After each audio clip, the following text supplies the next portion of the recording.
Look at her go! Welcome to Reykjavík Grapevines Newscast. My name is Valur Grettisson. I'm an editor-in-chief at Reykjavík Grapevine. And the dog you just saw, like, disappearing, literally, is of course Polly. Here she comes. Hi. And none. So, I want to remind you just in the beginning on our High Five Club. I know this is tiresome and I'm sorry about it, but we really need your help. And you're already actually helping a lot, both by your wonderful comments and more. I will explain that a little bit later, because we have a little bit like a moment of sand in the end of the video. So don't watch until the end, trust me, you will love it. It's with Polly. But of course, this is Newscast and we need to tell some news.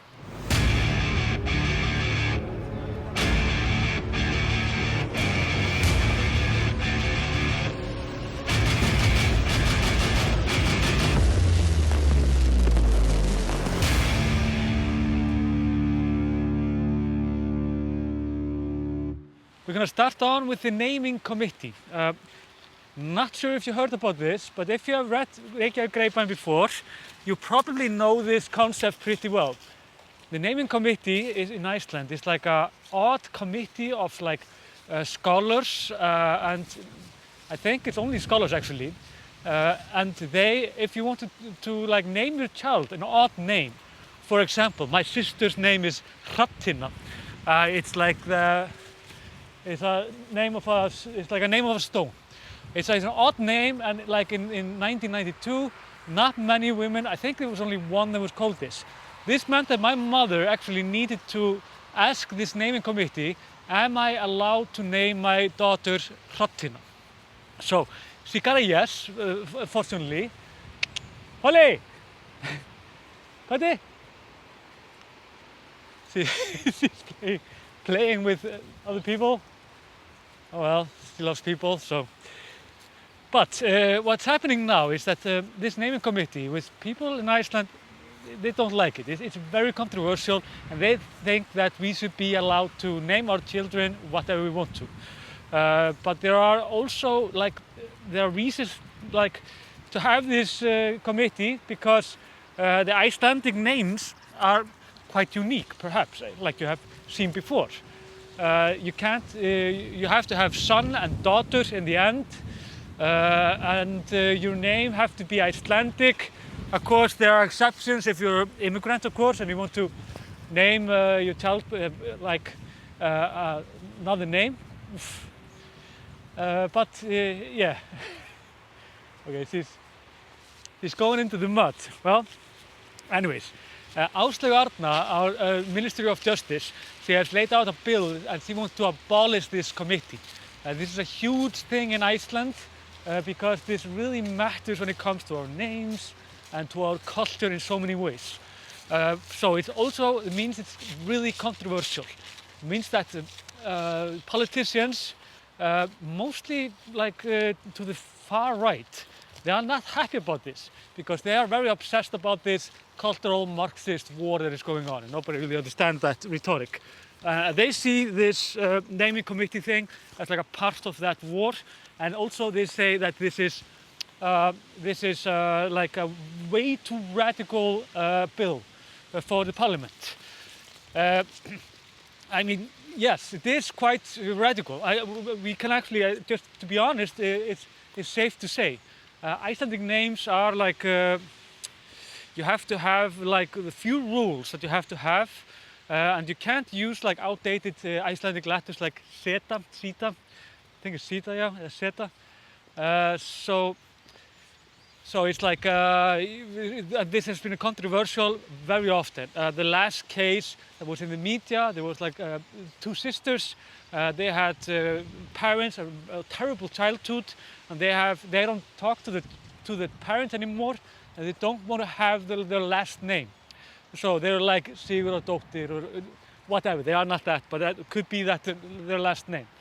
But the thing is that they are not allowed to disconnect from the family completely, but they have to keep their father's or mother's name actually. We allowed mothers' names like in 1996. So it used to be only fathers. You can often see this in football, like you have like Arnarsson or something like that. And you also perhaps notice that when Icelanders are talking to people, we never say their last names. We always say the first names because everybody in Iceland goes with the first names. So last name is just like more like just labeling who are your father, and perhaps you're like what do you call it, like your family in some ways. This is if this will be passed, it will be quite like a difference. Sorry, it would change a lot. But I mean, it's obvious that there was a political storm brewing about this, and yeah, it's just could be an odd hot topic this winter. And keep in mind, we have the same committee actually for horses. I know it's weird.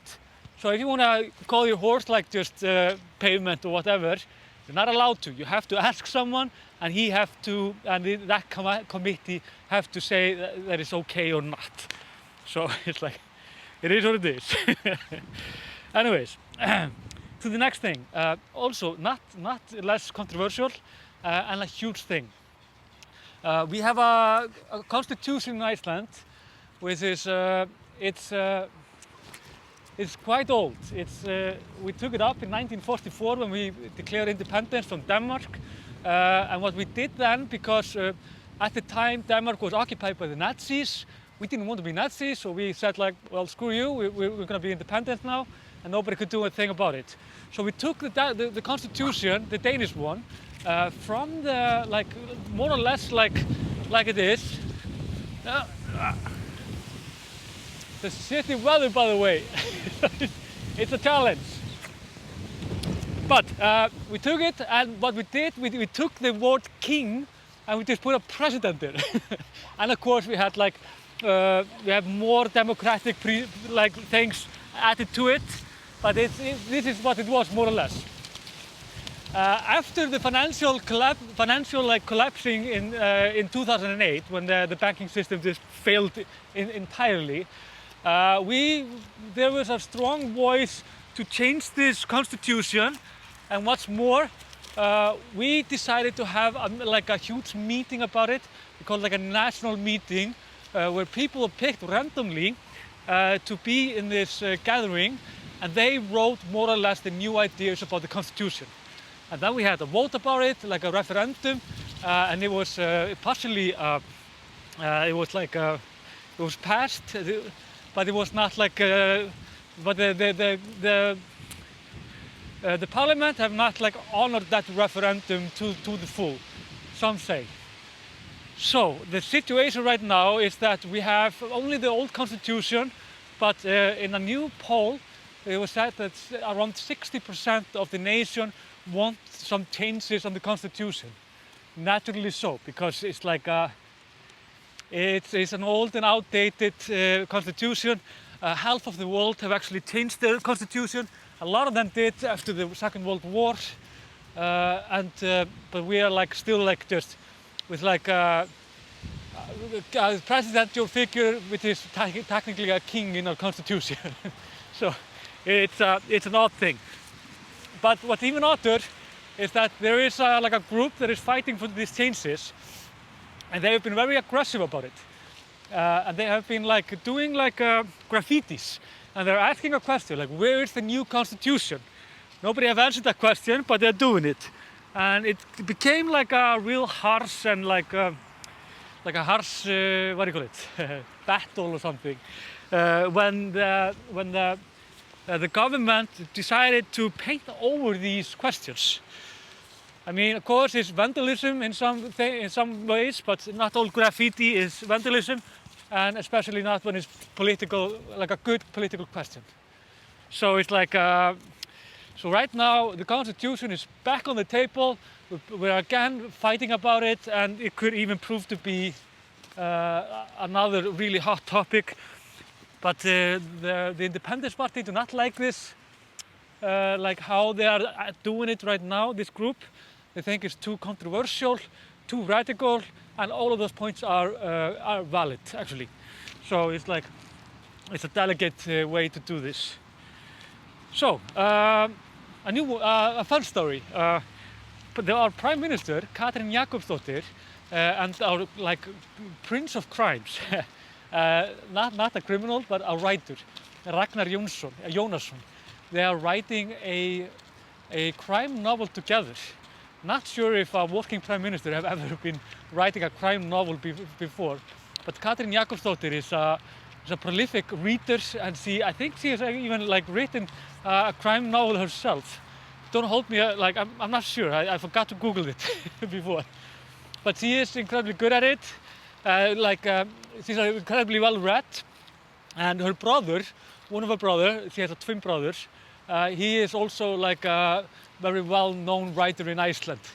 So it will be interesting to see what will come out of it. We don't know what will happen in the story. They said that two things are for sure: there will be a crime in it, and Viðey, the island Viðey, will be involved with it somehow. Sounds like a cliche, but I mean, Ragnar Jónasson is a fantastic writer. We have a lot of books by him in our online shop. And I was writing about him the other day also. He topped the German bestseller list the other day with, he actually had 3 books on the same list, which is incredible.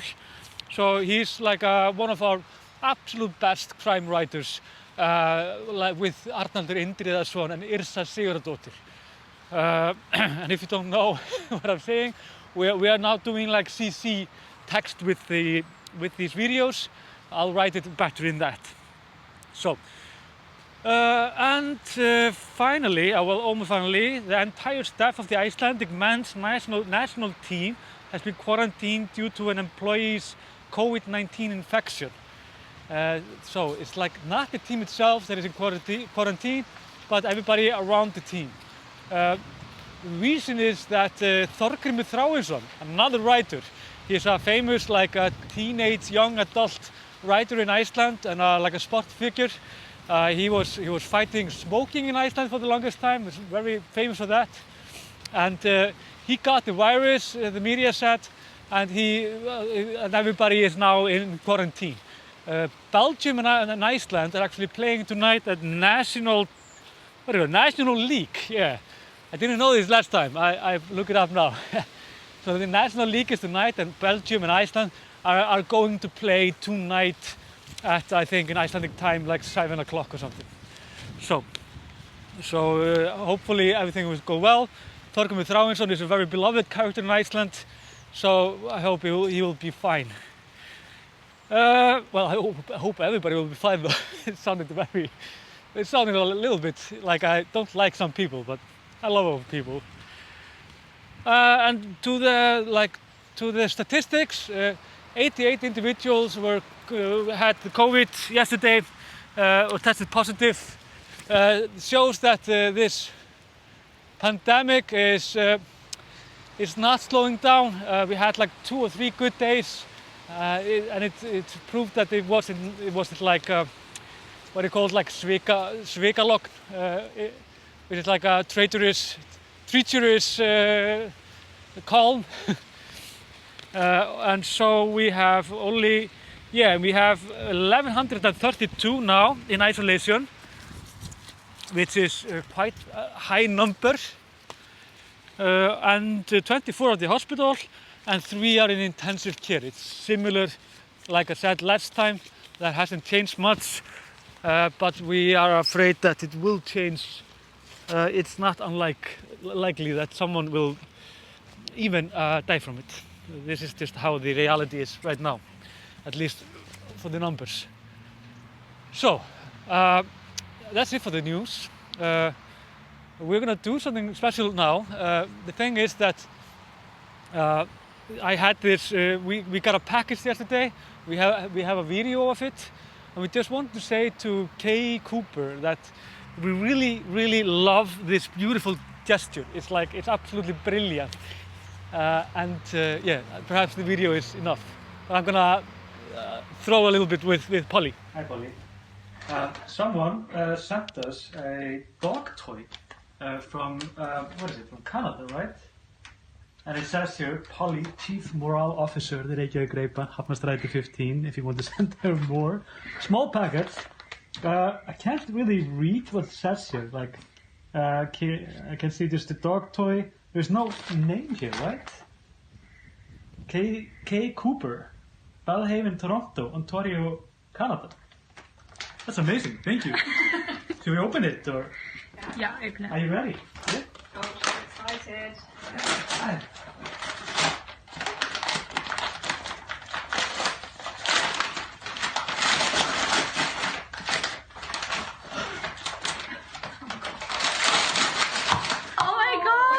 Whoa! She will love this. So exciting! Can I even have the package yet? She doesn't even want to wait until I open it. What is it? Hey, do we take out the packet? Oh my god. She's loving this. She's so excited.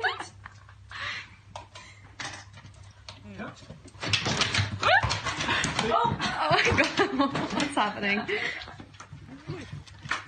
Yay! Hey, thank you, man. Okay, thank you for watching, and that's it for us. See you next time. Remember everything I told you, and you all, of course, visit our homepage grapevine.is. Thank you.